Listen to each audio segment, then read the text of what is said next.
Hi everyone, Stephen Lee here. In this video, I'm going to be going over some updates in regards to PPP round number 2, as well as some frequently asked questions that I've been getting. First off, thank you so much for all your comments and questions that you've been leaving on my previous 2 videos. Those are great questions. Keep them coming. I hope that this channel is really going to help you and your business survive this pandemic. All right, so let's get right into the PPP updates. What we know is that there are no banks or online institutions that we're aware of that are accepting PPP Round 2 applications just yet. You know, over the weekend, we were announcing that starting yesterday, Monday, January 11th, that community banks, credit unions, some online financial institutions would be accepting applications. That's not the case. You know, we're all finding out. You know, all of our clients were getting ready. We were getting ready as well, filling out applications. But that's not a bad thing. And the reason I say that is because that gives all of us a little bit more time to prepare so that when banks and these online financial institutions do open up, you'll be ready. You'll have your applications ready. You'll have your support, whether you're a first-time or second-time applicant. So just sit tight. I think starting this week, you know, the banks and online institutions will start to accept PPP Round 2 applications. So it's coming up. The second thing that I wanted to definitely mention is that there are 2 applications here, okay? Once again, there are 2 applications for PPP round number 2, okay? There's an application for first time or first draw applicants. So this is if you're applying for the first time for PPP funds, then there's an application for you. It's called the first draw application, and I'm going to leave it in the information section below. And there's also a different application if you are applying for a second round of PPP funds. So if you applied for PPP funds back in March, April of this year, all the way through August, and you received them, you have a separate application. You are considered a second draw applicant, okay? And there's a different set of requirements for first-time applicants as then for second-time applicants. Remember, first-time applicants, and one of those differences is that first-time applicants do not have to prove a 25%, minimum 25% reduction of gross revenue, okay, year over year or quarter over quarter, okay? So if you're a first-time applicant, that requirement is not for you. Only for second-time applicants is there a requirement that you have to prove a minimum reduction of gross revenue, and I'm going to go over the definition of gross revenue later on in this video.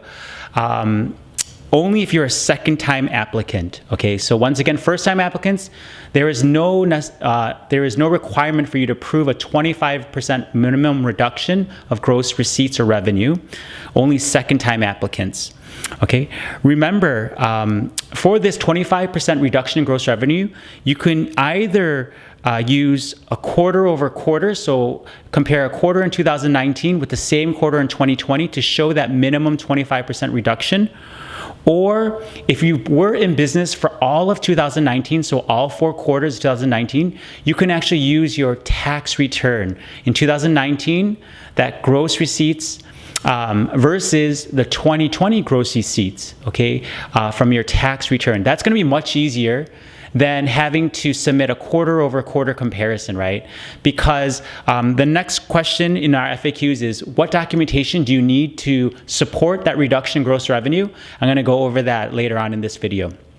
Okay. Also for restaurants and hotels, right, with a NAICS code of 72, you know, there was some confusion here.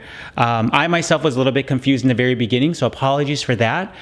So if you have a NAICS code of 72, so once again, this is for restaurants and hotels. Remember, if you're a first-time applicant, your multiplier to calculate your eligible PPP loan is only 2.5x. Okay, so that's if you're applying for the first time and your NAICS code starts with 72. Okay, if you're a second-time applier or a second-time applicant and your NAICS code starts with 72, then you can use that higher multiplier 3.5x. Okay, so first-time applicants for hotels and restaurants, 2.5x.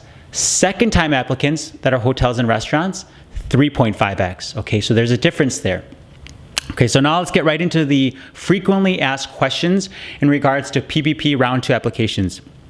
Number 1 is, if you closed your business in 2020, do you qualify Okay, so the answer here is if you permanently closed your business in 2020, you do not qualify to apply for PPP round number 2.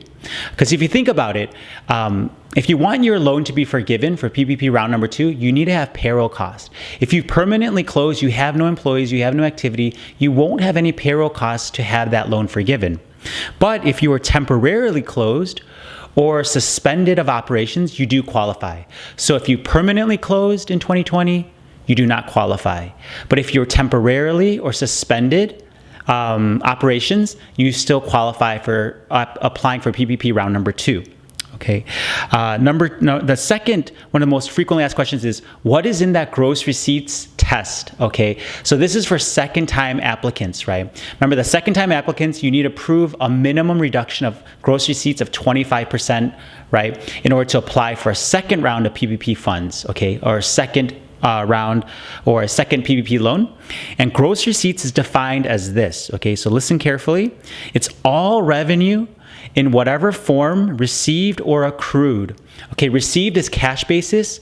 Accrued is if you're an accrual basis taxpayer. Most of businesses are cash basis, okay? So all revenue received from whatever source, sales of products or services, interest, dividends, rents and royalties, fees or commissions, reduced by returns and allowances.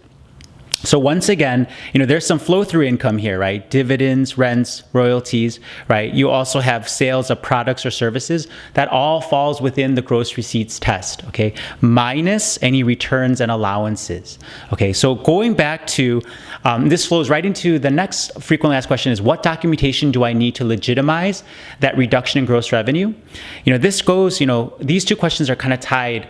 If you can utilize your 2019 tax return versus your 2020 tax return, it's going to be much easier to justify that drop in gross revenue, okay? That minimum drop in gross revenue of 25%. Because if you're going to try to compare quarter by quarter, another question I've gotten, and this is the next question is, can I use my QuickBooks file or financial statements, and whether it's Quicken, QuickBooks, Xero, whatever bookkeeping software you use, an Excel file, right, a Google Sheet, I don't believe that's going to be enough, all right, for the banks or the SBA to prove that you've dropped 25%. They're going to ask for some more legitimate documentation like bank statements, maybe POS or point of sale records, something that actually captures actual deposits or receipts, right, or revenue. Okay, so that's why if you're going to use the quarter over quarter method to prove that reduction, you're going to have to provide extra documentation, right? Not only your P&L or your profit and loss statements, but also support for those P&Ls. But if you were to use your tax returns, those are more official, right? Because those have been filed with the IRS. Okay, you paid taxes on them. So whatever gross receipts minus returns and allowances you show on those tax returns, those will already be somewhat validated because you've already submitted them to the IRS. Okay, so once again, if you're in business for all of 2019, you qualify to use your tax return in 2019 versus 2020 to prove that gross receipts test. So that's going to be much easier for those businesses that were open all of 2019. I would use that if applicable, than using a quarter over quarter. Okay. The next question I get is, for the gross receipts test, do you include PPP round funds that you received that you plan to have forgiven? The answer is no, right? It was not included in that definition that I just read before you. Grants is not included in there, or forgiven loans is not included in there. Okay, so you're not going to include EIDL advances, EIDL loans, PPP round number 1. You're not going to include any of that. You're not going to include stimulus payments in that gross receipts test. Okay. And one more frequently asked question is, if I'm a new business in 2020, how do I calculate my average monthly payroll? Remember, one of the requirements here is that you had to have been in operations as of February 15th, 2020. So in order to calculate, let's say you started your business in January of 2020, what is your average monthly payroll? Just add up all the payroll for the 2020 year, divide by the number of months you were in business, right? So the minimum you're going to be dividing is 10.5, right? So you had to have been in business since February 15th or on February 15th. So at least 10.5 as a denominator. Okay, so once again, continue to submit your questions. I'm going to try to answer them to the best of my ability. The SBA is going to continue to provide guidance in regards to a lot of these, but hopefully this was very helpful for you. So thank you again for watching, and I'll see you in the next video. Bye.